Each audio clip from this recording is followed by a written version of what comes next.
हिंदू धर्म में जन्माष्टमी के व्रत को व्रत राज भी कहा जाता है। मान्यताओं के अनुसार इस व्रत में खान पान के कुछ विशेष नियम होते हैं जिसका पालन हर व्रती को करना चाहिए।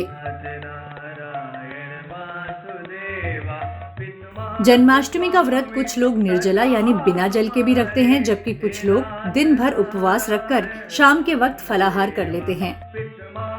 इसके अलावा कुछ लोग दिन में 2 बार फलाहार करके भी जन्माष्टमी का व्रत करते हैं।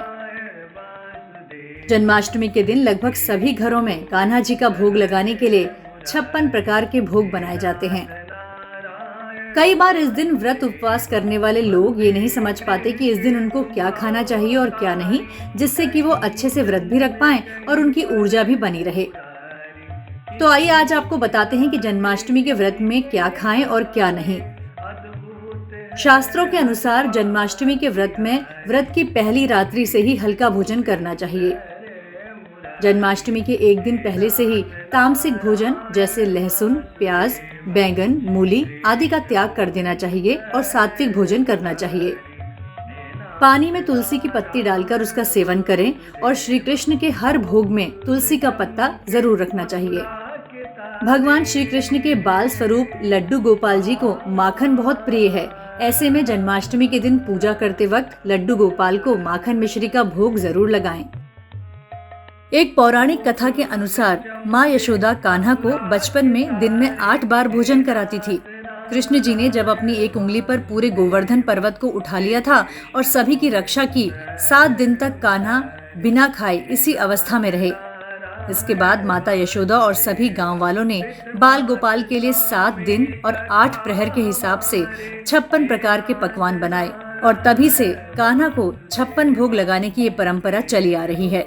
धर्म ग्रंथों में कहा गया है कि जब तक उत्सव संपन्न ना हो जाए तब तक भोजन कदापि ना करें।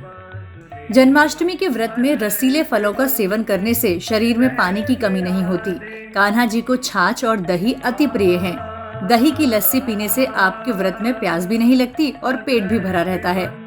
व्रत पूर्ण होने के बाद जब पारण करने का वक्त आए तो आपको अचानक से बहुत भारी भोजन नहीं करना चाहिए। इससे गैस बन सकती है या फिर चक्कर आ सकते हैं।